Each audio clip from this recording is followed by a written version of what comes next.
ऐसा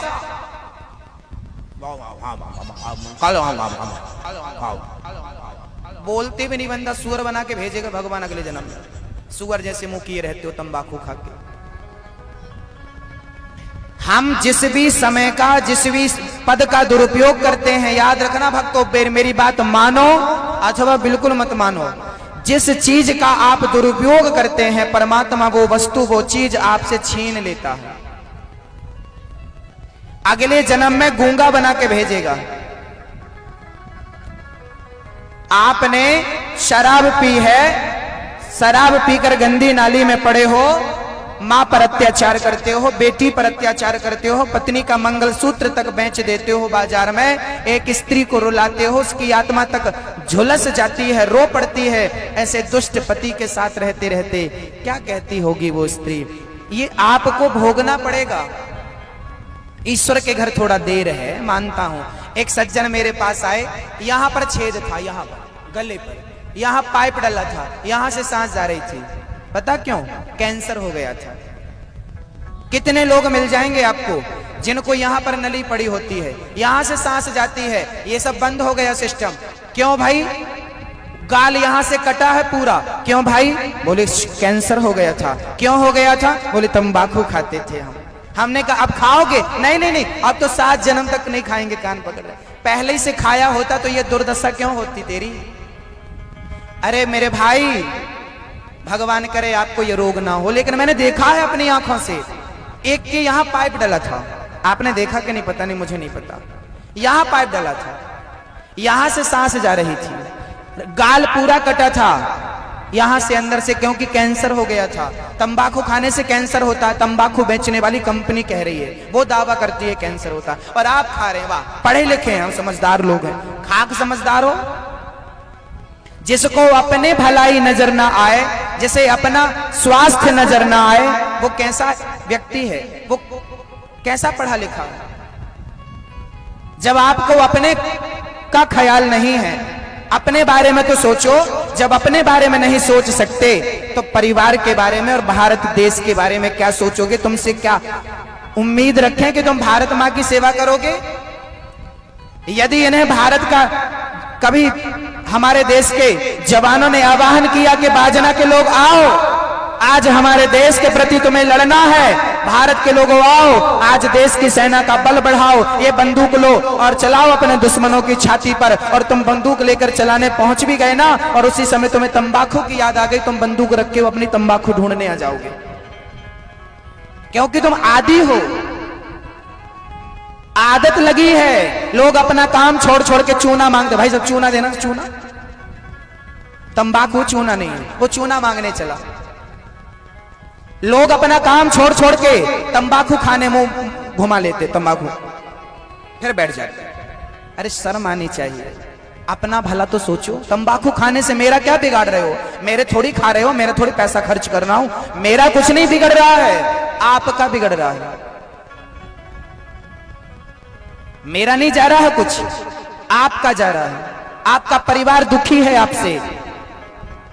आप अपने बच्चों को क्या सिखाओगे? खुद तंबाकू खाओगे तो बच्चों से क्या कहोगे? तुम ना खाओ। अरे जब बेटा बाप खाता है तो बेटा भी खाएगा ना।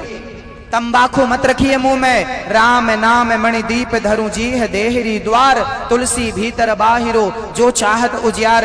राम नाम को अपने मुंह में रखिए। रघुपति राघव राजा राम, हरे कृष्णा ये नाम रखो ना। इस नाम में वो आनंद है, वो सुख है कि तंबाकू क्या देगी आपको। पर क्या करें, दिल लगा गधी से तो परी किस काम की। जब दिल गधी से लगा है, ये पुराने बुजुर्ग कहावत कहते हैं कि दिल गधी से लगा तो परी भी खड़ी हो जाए तो किस काम की। अब तुम्हारा मन तंबाकू में लगा है तो तुम्हें भगवान का नाम हम दे भी दें तो दिल तो गधी से लगा, तंबाकू से लगा, नाम कहां अच्छा लगेगा तुम्हें, क्योंकि आदत हो गई है ना। अपना नाश कर रहे हो, किसी का नहीं कर रहे, कुछ नहीं बिगाड़ रहे हो किसी का। इसलिए स्वयं का तो कल्याण कर लो, स्वयं का कल्याण कर लो। निवेदन है, कलयुग का पहला ठिकाना जुआ। जुआ मत खेलना। सबसे ज्यादा जुआ खेलते हैं बुढ़े लोग, एक्सपायरी डेट वाले। कोई काम नहीं, चलो जुआ खेलें, चलो पत्ते खेलें, ये लो ये लो ये लो, ओ हो ये लो ये लो, हो गया। सवेरे के गए बुढ़ऊ, शाम के लौटे हैं। क्या कर रहे थे? खेल रहे थे। 4 घंटे बर्बाद कर दिए कि नहीं? आपने अपनी जिंदगी के 100 साल की यदि जिंदगी है तो 100 साल में से 4 घंटे आपने व्यर्थ में गवाए। रोज के 4 घंटे। अब रोज का आप टोटल लगाओ, मेरे से गिनती नहीं आती। रोज का टोटल कर लो। 4-4 घंटे यदि खेलते हो, 2-2 घंटे के, जितना खेलते हो उतना समय लो ना। कितना समय आपने बर्बाद किया है अपनी जिंदगी का जुआ में। और याद रखना, जुआ खेला था कौरवों ने, सर्वनाश हुआ है। एक भी जीवित बचा हो तो बताओ। कौरवों ने जुआ खेला था, याद रखना। महाभारत का युद्ध किस कारण हुआ? जुआ के कारण। द्रौपदी की साड़ी किस कारण खींची? जुआ के कारण। महाभारत की घटना जुआ के कारण हुई। अरे कौरवों का सर्वनाश हो गया है जुआ खेलने से, तो आपका सर्वनाश नहीं होगा? जुआ सर्वनाश के शिखर पर ले जाकर खड़ा कर देता है। इसलिए जुआ नहीं, कलयुग का पहला ठिकाना जुआ। जहां जुआ है वहां कलह है। कलह मतलब कलयुग। दूसरा ठिकाना पानम, बोले तो शराब। जहां शराब है वहां नाश है। शराब पीने वाले का घर बर्बाद हो जाता है, वो तो दिखता है। बर्बाद हो जाता है कि नहीं? बोलिए। शराब पीने वाले का घर बर्बाद हो जाता है। जिम्मेदार कौन है? स्वयं जिम्मेदार है। आप में से कोई पीता है? नहीं महाराज जी, हम नहीं पीते, हम तो कभी कभी वाले हैं। कभी एक आध पैक चढ़ा लिया, रोज रोज वाले।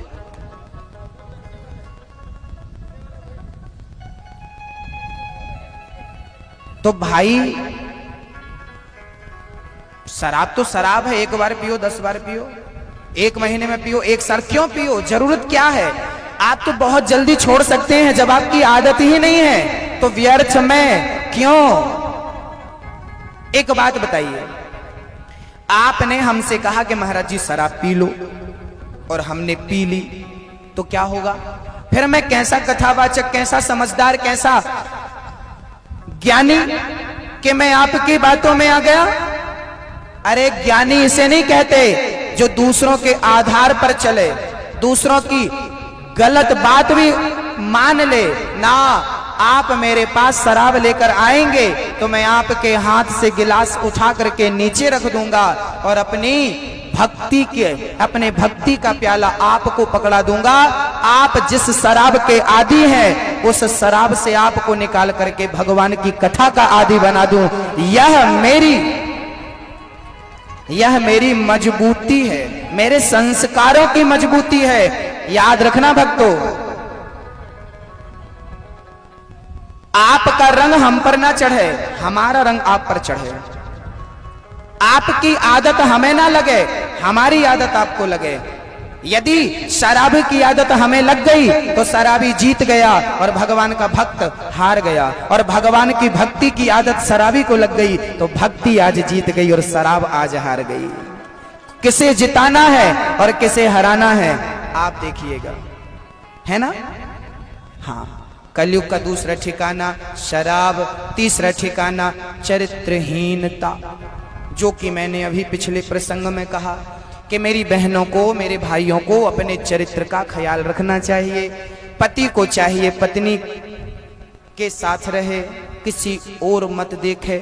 पत्नी को चाहिए पति के सिवा किसी को ना देखे, क्योंकि चरित्र से गिरा कि कलयुग आके बैठा।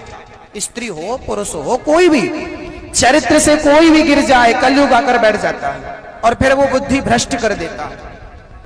इसलिए आप अपने चरित्र से मत गिरिएगा। बहुत निवेदन कर रहा हूं मैं हाथ जोड़ करके, बहुत ध्यान से समझिए इस प्रसंग को। एक बहन मेरे पास रोती रोती आई, महाराज जी मैं बर्बाद हो गई, मैं बर्बाद हो गई। क्या हो गया? बोले मेरे पति का पड़ोसन के साथ चक्कर चल रहा है। मेरे पति का पड़ोसन के साथ चक्कर है। मैं तो बर्बाद हो गई। मेरा छोटा सा बच्चा है, ना मेरा पति अपने बच्चे का ख्याल रखता, ना मेरा ख्याल रखता। मैंने कहा पति करता क्या है? बोले बैंक का मैनेजर है। मैंने कहा तभी पड़ोसन ने फंसाया हम, बड़ा सा मुर्गा देख के। कमाऊ है, बहुत कमाता है।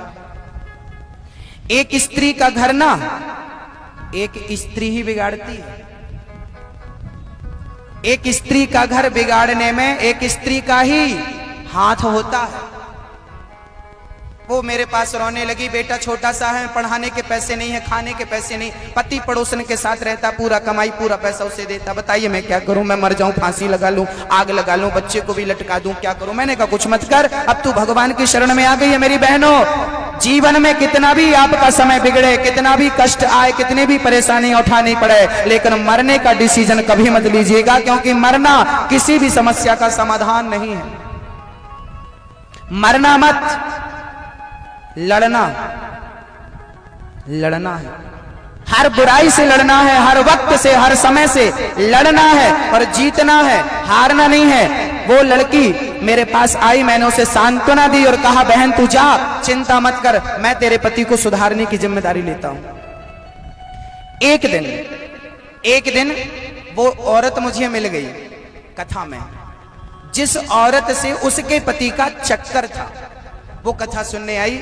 मैंने कथा में ये बात कही कि आप लोग बहुत ध्यान से सुनिएगा, आपने यदि किसी का घर बिगाड़ा, स्त्री ने पुरुष का घर बिगाड़ा या पुरुष ने किसी स्त्री का घर बिगाड़ा, यदि आपने किसी का घर बिगाड़ा, किसी के घर की तरफ आंख उठाकर देखा तो आपने किसी का घर बिगाड़ा है, तो 7 जन्म तक भगवान आपका घर बसने नहीं देगा। यह भगवान का डिसीजन है।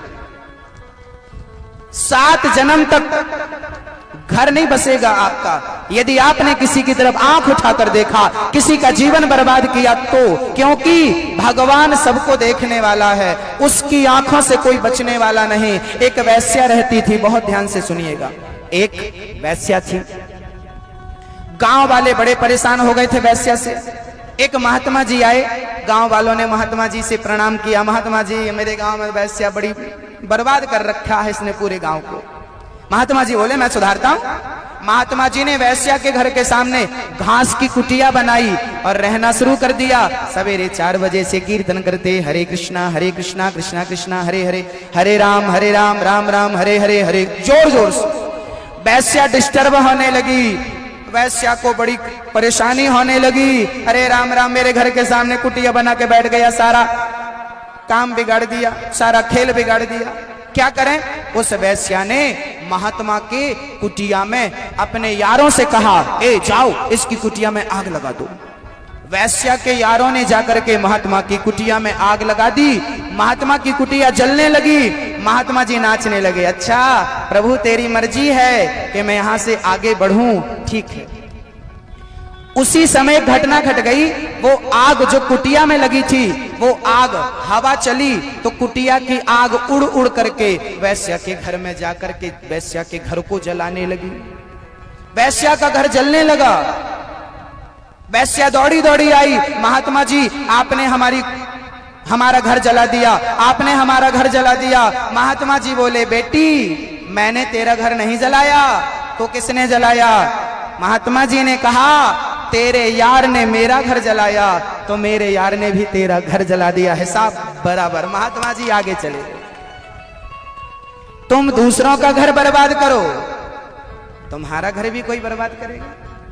तुम दूसरों के घर में आग लगाओ, तुम्हारे घर में भी, क्योंकि जब हम दूसरों के लिए गड्ढा खोदते हैं तो हमारे लिए तैयार होता है। इसलिए जमाने से बचने की जरूरत नहीं है, उससे बचिए, क्योंकि वो आप कमरे के अंदर बैठ करके जो कर रहे हैं ना, उसे भी देख रहा है, और यहां बैठकर जो सोच रहे हैं उसे भी वो देख रहा है। क्योंकि आप जो करते हैं उसे हम देख सकते हैं, लेकिन सोचा हुआ हम देख नहीं सकते। लेकिन ईश्वर की आंखें इतनी बारीक है कि वो आपके सोचे हुए को भी देख लेता है। आपने ये सोचा, ये सोचा, किसके बारे में क्या सोचा, कब सोचा, तारीख नोट है उसके पास। सीसीटीवी कैमरे में 3 महीने का, यहां तक कि साल भर का डाटा सेव रहता है। सीसीटीवी कैमरा में साल भर का डाटा सेव रहता है। ऐसे ही भगवान का भी एक सीसीटीवी कैमरा है, जो आपके जन्म से लेके आपके मृत्यु तक का, आपके तन का और आपके मन का डाटा सेव रहता है उसके पास। और आपकी करनी आपको दिखाता है, देख ये है तेरा कर्म, तूने ये किया है, और हर कर्म का आपको वहां हिसाब देना होगा। ये मत सोचिए कि यहां खाओ पियो मौज करो, मर गए किसने देखा ना, यहां तो कुछ भी नहीं है, परीक्षा तो वहीं देनी है। कलयुग का तीसरा स्थान है चरित्रहीनता, चौथा स्थान है मांस। आप में से अंडा कौन कौन खाता है? मुर्गी कौन कौन खाता है? बकरा कौन कौन खाता है? मछली खाता है कोई आप में से? राम राम राम राम। मुझे देखो नाम भी लेना पड़ता है केवल इसलिए कि मैं आपको समझा सकूं, नहीं तो मुझे नाम भी नहीं लेना चाहिए। मांस नहीं खाना चाहिए। हमें रोटी बनाई है भगवान ने, दाल चावल सब्जी रोटी फल फूल जूस, बहुत बढ़िया खाना खाओ, भोजन करो। मांस हमारे लिए नहीं है। बताइए, गाय माता कभी मांस खाती है? हाथी कभी मांस खाता है? क्यों नहीं खाता? क्योंकि ये शाकाहारी है। अरे शाकाहारी जानवर जब मांस नहीं खाती तो इंसान जानवरों से भी बदतर है। देखो, इंसान शाकाहारी है फिर भी मांस भक्षण करता है। आप शाकाहारी हैं कि मांसाहारी हैं? दो प्रकार के जानवर होते हैं, एक शाकाहारी जानवर, एक मांसाहारी जानवर। शाकाहारी जानवर है गाय, भैंस, बकरी, ये शाकाहारी है। और मांसाहारी कुत्ता, बिल्ली, चीता, शेर। इनमें दोनों में अंतर क्या है?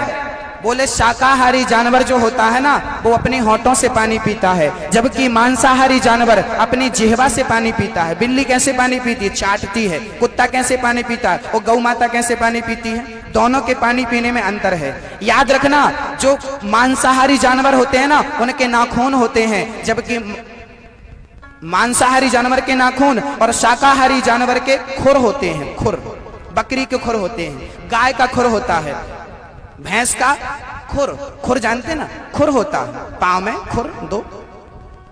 तो वो शाकाहारी हैं, ये शेर आदि मांसाहारी हैं। तो जानवर, शाकाहारी जानवर मांस नहीं खाता। और शेर को आपने घास खाते देखा कभी? मांसाहारी घास नहीं खाता और शाकाहारी मांस नहीं खाती। जब जानवर अपने धर्म से नहीं गिरता, धर्म से नहीं हटता, तो ये इंसान अपने धर्म से क्यों टूट जाता है? भक्तों, आप भी शाकाहारी हैं क्योंकि आप भी अपनी होठों से पानी पीते हैं, आप जिह्वा से पानी नहीं पीते, लेकिन मांस खाते हैं तो अगले जन्म में जरूर कुत्ता बनकर आएंगे और मांस खाने वाले जानवर बन के आएंगे, क्योंकि आपने लक्षण वही है आपके अंदर। मांस पसंद है, अगले जन्म में सूअर बन के आओगे, खाओ बढ़िया गंदगी, कुत्ता बन के आओ, खूब खाओ, बिल्ली बन के आओगे, खाओगे। इंसान बने हो, इससे ऊपर जाइएगा प्रमोशन की ओर, देवता बनिएगा। ऐसे कर्म मत कर लीजिएगा कि नाली का कीड़ा बनना पड़े। अच्छी करनी ऊंचाइयों में ले जाती है, बुरी करनी नरक में डालती है। भक्तों, इस दुनिया में जितनी आबादी है, भारत की 130 करोड़ की जनसंख्या है और पूरी दुनिया की 12-14 अरब के लगभग है, मुझे पूरा एग्जैक्ट जानकारी नहीं है। जितनी जनसंख्या पूरी दुनिया की है, उतने कीड़े नाली के, बाजना की नालियों में ही इतने कीड़े आपको मिल जाएंगे। एक नाली में अरबों खरबों कीड़े होते हैं, गिनती कर लीजिएगा कभी फुर्सत बैठे तो। एक नाली में अरबों खरबों कीड़े होते हैं। बहुत ध्यान से सुनना, ये बात मैं क्यों बोल रहा हूं, इसके पीछे कारण है। आपके नालियों में, एक नाली में खरबों कीड़े होते हैं। जितनी पूरी दुनिया की जनसंख्या भी नहीं है, इतने कीड़े एक नाली में होते हैं। अब बताइए, एक नाली में इतने कीड़े हैं तो भारत की कितनी नालियों में कितने कीड़े होंगे? अरबों का, कितनी आबादी, कितनी गिनती करूं मैं?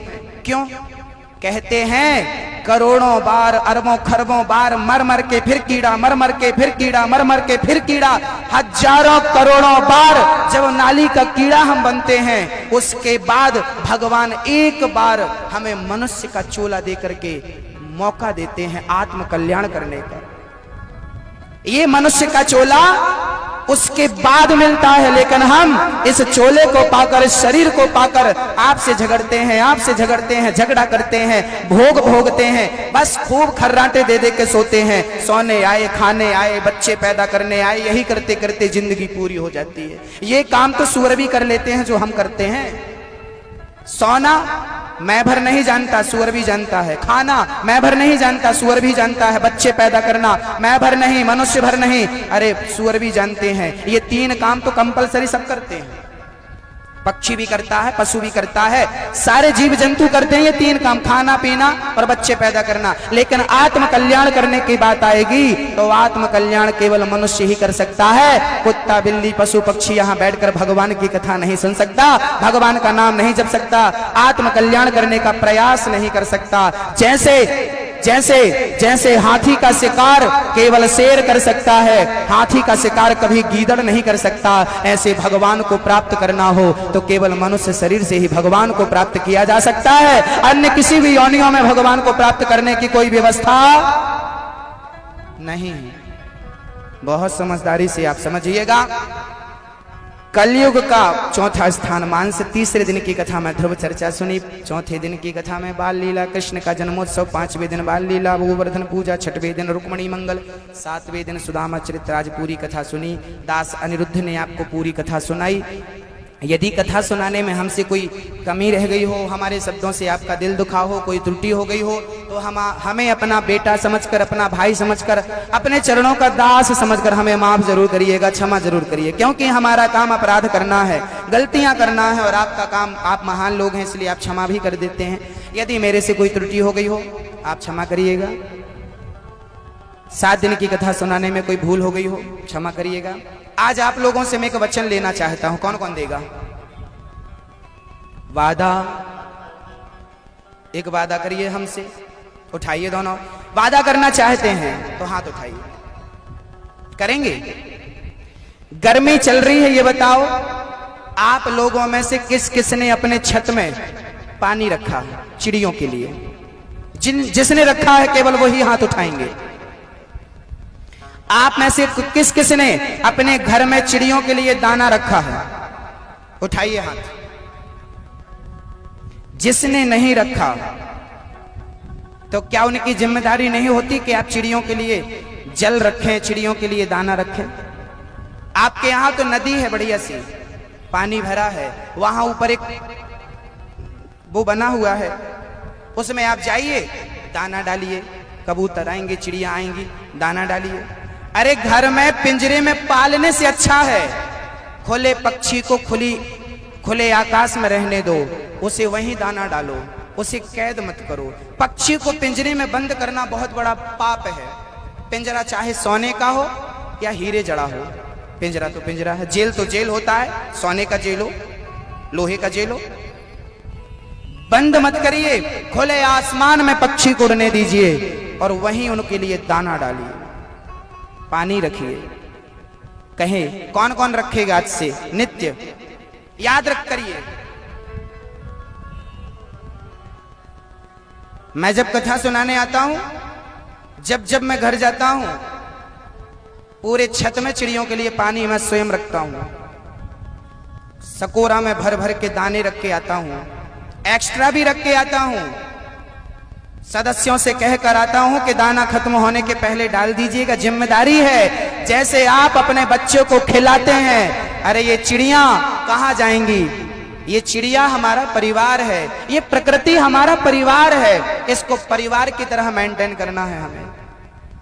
ये परिवार है, जिम्मेदारी समझिए। चिड़ियों को पानी रखना, चिड़ियों को पानी दाना डालना जिम्मेदारी है हमारी। करिए, रोज करिए। कितना घटेगा इतना सा दाना हो जाएगा। करिए, रोज करिए। आपके यहाँ नदी है, वहां पर एक बहुत बड़ा चबूतरा है, क्या बोलते हैं वहां, पाल, वहां पर बढ़िया दाना डालिए। जाइए शाम के टाइम बढ़िया ले जाइए, इतने से दाने, गेहूं ले जाइए, चावल ले जाइए, जो खाती चिड़िया ले जाइए, बढ़िया डालिए। सेवा करिए ना, अच्छे विचार आएंगे, अच्छे ख्याल आएंगे, अच्छे काम करिए। जितना हो सके उतना करिए। और एक बार वृक्षारोपण जरूर करिएगा। कितने लोग हैं यहां बैठे? एक बार जरूर वृक्ष लगाइएगा, एक पौधा जरूर लगाइएगा। पौधा कौन सा? या तो नीम का पौधा लगाइए, नीम, या तो बरगद बट वृक्ष, या तो पीपल, या तो त्रिवेणी। त्रिवेणी समझते हैं? त्रिवेणी नहीं जानते? पूछिए किसी बुजुर्ग से। सब हम बता देंगे तो बुजुर्गों के पास क्या रहेगा बताने के लिए। हाँ, त्रिवेणी, 3 वृक्षों के संगम को त्रिवेणी कहते हैं। त्रिवेणी लगाइए, आम लगाइए, वृक्षारोपण करिए, नहीं तो ये प्रकृति बंजर हो जाएगी, बंजर रोएंगे आपके बच्चे, ऑक्सीजन नहीं मिलेगी, ओजोन परत कमजोर पड़ गई, प्रदूषण इतना है, कौन लेगा? ये कार्बन डाइऑक्साइड इतनी बढ़ती है कि यही जाकर के ओजोन परत को कमजोर करती है। और यदि वृक्ष ज्यादा होंगे तो ये कार्बन डाइऑक्साइड लेके ऑक्सीजन हमारे लिए शुद्ध हवा देंगे। ऑक्सीजन ज्यादा होती है तो वातावरण शुद्ध होता है, कार्बन डाइऑक्साइड की अधिकता होती है तो वातावरण में अशुद्धि आ जाती है। तो कार्बन डाइऑक्साइड कौन लेता है? कहिए, बोलो मेरी मां। वृक्ष। वृक्ष। घी का दीपक किस किस के घर में जलता है? उठाइए हाथ। घी का जलाते हो? कब जलाते हो? वो तो अगरबत्ती जलाते हो। हाँ, गाय के घी का दीपक नित्य जलाना चाहिए। क्या होता है महाराज जी? क्या होता है मैं बताता हूं। विज्ञान कहता है, साइंस कहता है कि गाय का 1 तोला घी जब जलता है, 1 तोला मतलब 10 ग्राम, गाय का 1 तोला घी जब जलता है तो 1 तोला घी जलने से 1 टन ऑक्सीजन पैदा होती है। क्या होता है? लोग कहते हैं हवन क्यों करते हो, घी बर्बाद कर रहे हो, पागल हो गए हो? हवन करने से घी बर्बाद नहीं होता, घी जलता है तो घी जलते ही ऑक्सीजन बनती है। ऑक्सीजन बनती है ऐसा मैं नहीं कहता, साइंस कहता है। 1 तोला घी जलने से 1 टन ऑक्सीजन बनती है, इसलिए घी जलाना जरूरी है ताकि ऑक्सीजन की कमी ना हो। जिसको श्वास की बीमारी है उसके पास देसी घी का दीपक जला के रखिए, उससे राहत मिलती है, वहां ऑक्सीजन की भरपूर मात्रा होती है। जैसे पीपल का वृक्ष है, वो दिन रात ऑक्सीजन छोड़ता है, ऑक्सीजन देता है हमें, इसलिए पीपल को भगवान माना जाता है। पीपल की हमारी माताएं पूजा करती हैं। अरे भाई, आजकल के बच्चे थोड़ी बहुत विज्ञान पढ़ लेते हैं, अपने आप को बड़ा साइंटिस्ट मान लेते हैं। पहले की हमारी अंगूठा छाप माताएं वैज्ञानिक हुआ करती थी। आजकल तो आप घड़ी देख करके टाइम बताते हो। पहले आपकी दादी अम्मा से पूछना, वो सूर्य भगवान को देख करके, प्रकाश को देख करके टाइम बता देती थी। वो रात के 12 बजे चंद्रमा को, तारे को देखकर टाइम बता देती थी। बोलो हाँ या ना? हाँ, तो वो तब बताइए, आज के पढ़े लिखे तारे देखकर टाइम नहीं बता सकते, वो अंगूठा छाप दादी अम्मा तारे देखकर टाइम बताती थी। बताइए वो हमसे बड़ी वैज्ञानिक थी कि नहीं? वो अंतरिक्ष का ज्ञान रखती थी कि नहीं? रखती थी। बहुत ज्यादा नहीं है मेरे पास समय विज्ञान समझाने का, है ना? विज्ञान चमत्कार को नहीं मानता। तो गंगा का पानी कभी खराब नहीं होता, इससे बड़ा चमत्कार और क्या है? बद्रीनाथ में ठंडी है, बर्फ जमा रहता है, लेकिन मंदिर के सामने एक कुंड में गर्म पानी आता है। कहीं गए बद्रीनाथ, गंगोत्री गए, वहां गर्म पानी आता है? बताइए कहां से आता है? कहां से आता है? ये चमत्कार नहीं तो क्या है? अरे भाई, यदि चमत्कार देखने के बाद भगवान पर बिलीव करना हो, यकीन करना हो, तो भगवान के बहुत सारे चमत्कार होने के बाद यकीन कर लेना। गंगोत्री में गर्म पानी आता है, केदारनाथ में गर्म पानी आता है, बद्रीनाथ में गर्म पानी, मंदिर के नीचे कुंड बना बहुत बड़ा, वहां कोई गर्म नहीं करता, पहाड़ से गर्म पानी आता, उबलता। गंगोत्री में तो इतना गर्म है, चावल डालो तो तुरंत पक जाता है। जगन्नाथपुरी का झंडा मंदिर की हवा के विपरीत दिशा में लहराता है, यह सबसे बड़ा चमत्कार है।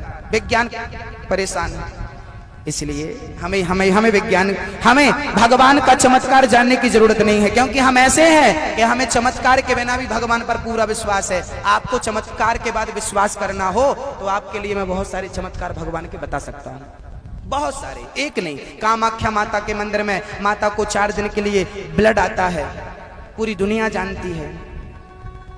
कामाख्या माता का मंदिर प्रसिद्ध है। बड़े बड़े वैज्ञानिक गए सर्च करने के लिए, उज्जैन में भैरवनाथ शराब पीते हैं, बड़े बड़े वैज्ञानिक आए रिसर्च करने, कहाँ जाती है, सब पागल होके चले गए। मतलब ये शक्तियां हैं। जगन्नाथपुरी के मंदिर का झंडा विपरीत दिशा में हवा के लहराता है, ये शक्तियां हैं। राम सेतु का पत्थर आज भी पानी में तैर रहा है। ये शक्तियां हैं। शक्ति देख के चमत्कार पर विश्वास करना तो कर लो, बहुत सारी शक्तियां। यहाँ 64 जोगनी का मंदिर है आपके पास में, कहते हैं वहां कोई लकवा वाला आ जाए और 15 दिन तक पड़ा रहे तो माता रानी की कृपा से अपने आप लकवा ठीक हो जाते हैं। इससे बड़ी कृपा और क्या हो सकती है। तो कितने चमत्कार हैं। मैं चमत्कार पर नहीं जाऊंगा। मैं चमत्कार के बाद भगवान पर भरोसा करूंगा तो मैं स्वार्थी भक्त कहलाऊंगा, क्योंकि मैंने चमत्कार के बाद यकीन किया है। लेकिन आप लोग करना चाहो तो चमत्कार के बाद भी कर लेना यकीन। चलिए, आज दास अनिरुद्ध ने आपको कथा सुनाई। आइए अब भागवत को पूरी करते हैं। एक श्लोक के सहित हम बड़े प्रेम से गुनगुनाएंगे। नाम संकीर्तनम यस्य सर्व पाप प्रणाशनम प्रणामो दुख समनस तम नमामि हरिं परम। ओम शांति शांति शांति सुशांतिर्भवतु। बोलिए श्रीमद्भागवत महापुराण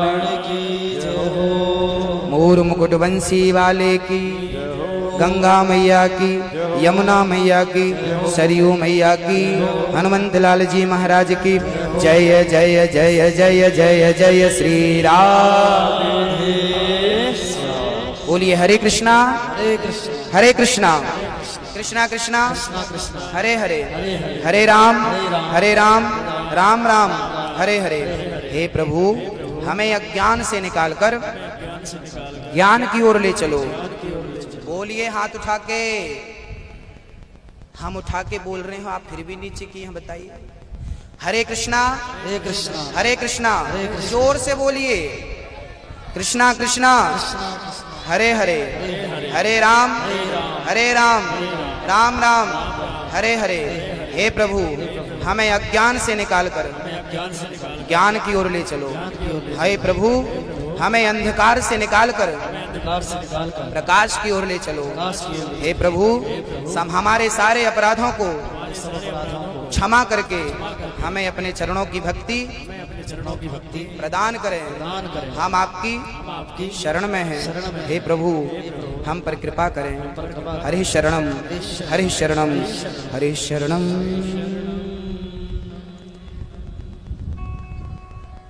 इन्हीं शब्दों के साथ बाजना में दास अनिरुद्ध के द्वारा भगवान की कृष्ण की पूरी कथा, जिसको पूरी हम कभी नहीं कर सकते, हरि अनंत हरि कथा अनंता टूटी फूटी वाणी में पूरी हुई। आज कथा पूरी हुई, विश्राम हुई, पूरी कभी नहीं होती कथा। आज हम आपसे कुछ मांगना चाहते हैं, दक्षिणा स्वरूप। कथा सुनी है आपने तो दक्षिणा लेने का मेरा पूरा हक है, अधिकार है। कौन कौन देगा? हाथ उठा के कहो। दक्षिणा मांग रहा हूं, सोच समझ के हाथ उठाना। दिल धक धक करे तो मत उठाना, कोई बात नहीं। कौन कौन देना चाहता है दक्षिणा? देखो कितने कम हाथ उठे हैं। पैसे नहीं मांगूंगा, उठा लो मेरी माँ। धन नहीं चाहिए मुझे, बस ठीक है, आपने कह दिया, हम स्वीकार हैं। आज 7 दिन की कथा के पश्चात ये दास अनिरुद्ध आपसे दक्षिणा मांगेगा।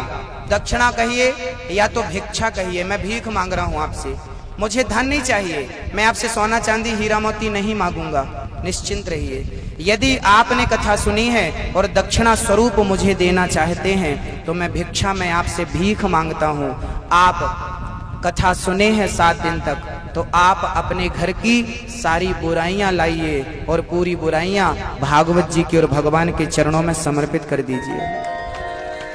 अपने घर की सारी बुराइयां भगवान को समर्पित कर दीजिए और यहां से बस प्यार ही प्यार, खुशियां ही खुशियां, आनंद ही आनंद, भक्ति ही भक्ति, ज्ञान ही ज्ञान लेकर के जाइए। आप आज से हमें वचन दीजिए कि कभी आपके घर में झगड़ा नहीं होगा। आपने कथा सुनी है, इसका प्रभाव आपके मरते दम तक आपके अंदर रहेगा। ये नहीं कि आज सुनी कल से झगड़ा चालू ना। परिवर्तन का नाम ही कथा श्रवण है। हाथ उठाकर कहिए कि महाराज जी, हमने अपने घर का झगड़ा आपको दान कर दिया। आज आप लोग अपने बुराइयों का दान करिए मेरी माँ। उठाइए दोनों हाथ और कहिए कि आज से सास बहू का झगड़ा, बोलो, कौन कौन बंद करेगा? आज से भाई भाई का झगड़ा बंद, आज से पिता पुत्र का झगड़ा, आज से पड़ोसी पड़ोसी का झगड़ा, और प्यार से रहेंगे। उठाइए हाथ और कहिए, भागवत जी के सामने हम कसम खाते हैं किसी का दिल नहीं दुखाएंगे अपने शब्दों से। कहिए, हे भागवत जी, हम आपको साक्षी मानकर आज प्रतिज्ञा करते हैं कि हम अपनी वाणी से, मनसा वाचा कर्मणा, मन से वाणी से कर्म से कभी किसी का दिल नहीं दुखाएंगे। कहिए, कहिए, हम किसी का दिल नहीं दुखाएंगे। आपका कोई दिल दुखाए तो क्या करेंगे? आप हमें गाली दे रहे हैं, भरी सभा में हमें जलील कर रहे हैं, कोई बात नहीं, हमने कथा सुनी है इसलिए हम चुप रहेंगे, हम जवाब नहीं देंगे। हम क्या करेंगे? क्या क्या करेंगे? हमें गाली के बदले गाली नहीं। कल हमने आपको समझाया था कि कचरा कोई आपके घर में फेंके तो आप भी उसके घर में कचरा मत फेंकिए, बल्कि बदले में उसे फल दीजिए। कहिए, तेरे पास कचरा था, तूने कचरा दिया, मेरे पास फल थे, मैंने तुझे फल दे दिए। उठाइए हाथ और कहिए कि कौन कौन आज से किसी का दिल नहीं दुखाएगा, किसी के प्रति घृणा ना हो, किसी के प्रति द्वेष ना हो, सब भाईचारे से रहें। ये गांव जो बाजना गांव है ना, ये गांव नहीं है, ये गांव में जितने घर हैं, ये पूरा गांव हमारा परिवार है। ये पूरा गांव हमारा क्या है? परिवार है। ये सामने वाले लोग, ये सामने वाले लोग, ये लोग, सब लोग हमारा परिवार है। बाजना में रहने वाले हर लोग हमारे परिवार के सदस्य हैं। बाजना का हर बुजुर्ग हमारा पिता है, बाजना की हर बुजुर्ग माँ, हर बुजुर्ग स्त्री मेरी माँ है, बाजना की हर लड़की मेरी बहन है, बाजना का हर लड़का मेरा दोस्त है, मेरा भाई है, मेरा मित्र है। बस यही कथा सिखाती है, यही समझाती है। इन आदर्शों पर चलना सीख लीजिए, आपकी तस्वीर और तकदीर दोनों बदल जाएगी। तो कौन कौन जो जो मैंने कहा वो करेगा? उठाइए हाथ। जो जो करना, जो करे वो हाथ उठाए। आप नहीं। आज से कोशिश करिए आप झूठ ना बोलें। बोलने के पहले 1000 बार सोचें कि जो बोल रहे हैं वो सच बोल रहे हैं या झूठ बोल रहे हैं। अच्छा, झूठ बोलने से आपका 1 लाख रुपए का फायदा होता है। जरा सोचिए, झूठ बोलने से 1 लाख का फायदा होता है और सच बोलने से 1000 का फायदा होता है, तो आप तो 1 लाख की ओर जाएंगे ना। फिर तो आप 1 लाख के चक्कर में झूठ बोल देंगे। लेकिन आपको मैं इसके आगे की बात सुनाता हूं। जब आप झूठ बोलकर 1 लाख रुपए पाएंगे ना, तो वो 1 लाख रुपए बहुत जल्दी आपके हाथ से ऐसे निकल जाएंगे कि आपको पता नहीं चलेगा, और आपके जेब से वो 1000 रुपए 2000 रुपए और लेकर के जाएगा।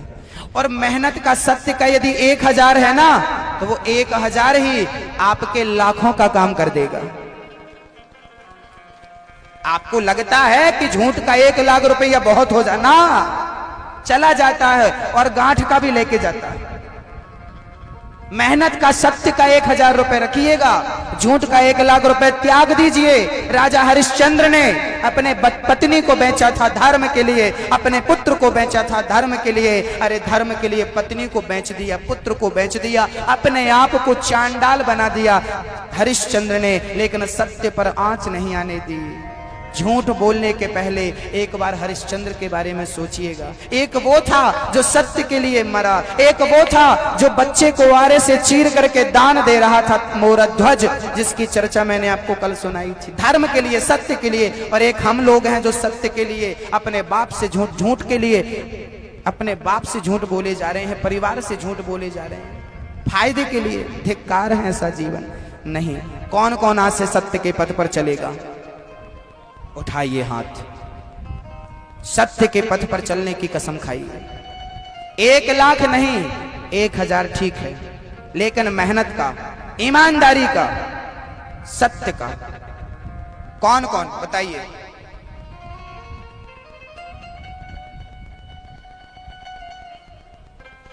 बस आप लोग खुश रहिए, प्रसन्न रहिए, आपका मंगल हो, सदा प्रसन्न रहिए। आपके घर में खुशियां दिनों दिन बढ़े, दिन दूनी रात चौगुनी खुशियां बढ़े, समृद्धि हो, आपके क्षेत्र में खूब धन धान्य की पैदावारी हो, आपके यहाँ की जमीन खूब आपको खुश रखे, किसान खुश रहे, जवान खुश रहे और हमारे देश का हर नागरिक खुश रहे, यही भागवत जी से प्रार्थना है। बोलिए भारत माता की, भारत माता की, भारत माता की। अब हमारे हीरालाल जी के लिए जोरदार तालियां बजाएं, क्योंकि इनका जितना साधुवाद धन्यवाद करोगे सब कम है, कम है, कम है, कम। हीरालाल जी का जोरदार तालियों के साथ मैं आह्वान करूंगा आपका, आइए।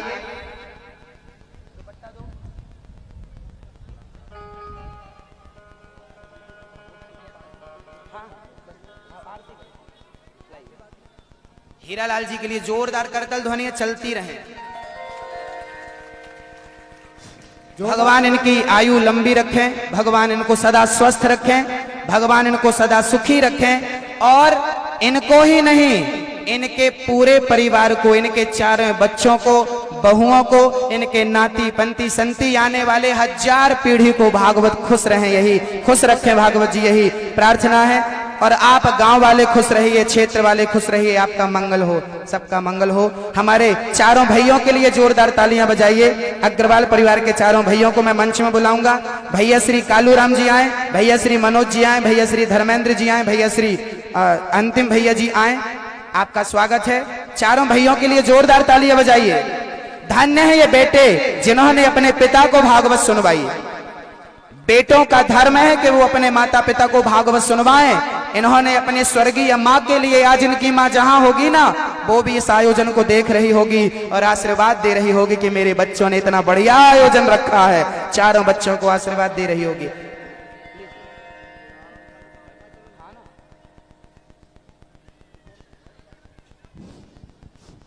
तालियां बजाकर स्वागत कीजिए।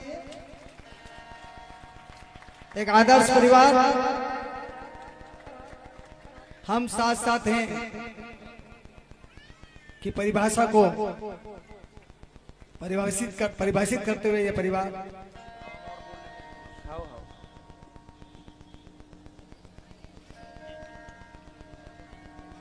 आइए।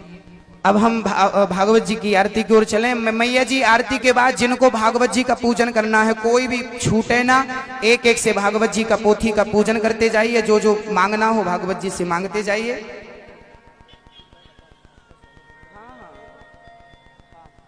आइए होली का दर्शन करते हैं। अभी ठाकुर जी होली खेलेंगे, अब होली का दर्शन करेंगे। बोलिए वृंदावन बिहारी लाल की जय हो। आप सभी अभी बरसाने की होली, वृंदावन की होली का दर्शन करेंगे। उसके पहले कुछ भक्तों ने दान राशि दी है, उनके नाम सुनकर उनका भी स्वागत करेंगे। श्री पवन टांग जी 500 रुपए, हुड़ी भाई टांग जी 1100 रुपए और कचरू राठौर जी 500 रुपए, स्वर्गीय मगनलाल जी टांग 1100 रुपए की राशि दान कर रहे हैं। जोरदार तालियों से इनका स्वागत करें। और किन्हीं सज्जन ने हमारी संस्था को 2000 रुपए की राशि दान की है। जोरदार तालियों से इनका स्वागत करें। श्री लीलाबेन 200 रुपए, रतनलाल जी टांग 200 रुपए, हर्षदीप पाल रेचा 500 रुपए, अर्जुन सिंह जी कुंदनपुर से 500 रुपए और गुप्त दान के रूप में किन्हीं सज्जन ने 200 रुपए, जीवी पूनम चंद्र गौतमपुरा 500 रुपए, अशोक टेलर जी 500 रुपए, शंभू सूरज वडरा 200 रुपए, शांतिलाल राठौर 500 रुपए, गुप्त दान के रूप में 251 रुपए और 500 रुपए और गुप्त दान के रूप में हृदेश शर्मा जी 500 रुपए, मान सिंह जी कटारा 500 रुपए और मांगीलाल टेलर जी 1100 रुपए, भीम सिंह पाटन से 200 रुपए और रमेश चंद्र चौहान जी 1100 रुपए की राशि दान कर रहे हैं। इन सभी भक्तों के लिए एक बार जोरदार ताली करते हुए इनका स्वागत और भगवान से प्रार्थना करें बिहारी जी से कि इनके घर में श्री और लक्ष्मी की वृद्धि होती रहे। जय श्री कृष्णा, जय श्री। रतलाम से हमारे भैया श्री नवीन जी आए हैं, पूरा मंडल, पूरी टीम और अग्रवाल परिवार छिपरा से पधारे हैं।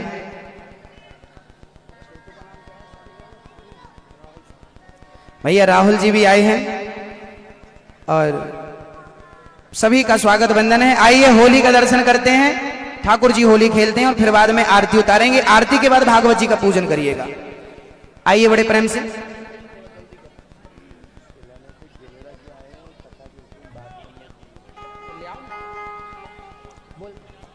सैलाना से हमारे श्री गहलोड़ा जी आए हैं, जिनको कथा के विषय में चर्चा करना है। आपका भी मन हो रहा है कथा करवाने का। देखिए, मन हो जाना भी भगवान की बहुत बड़ी कृपा है। मन हो जाए तो धन की व्यवस्था तो भगवान कर देते हैं।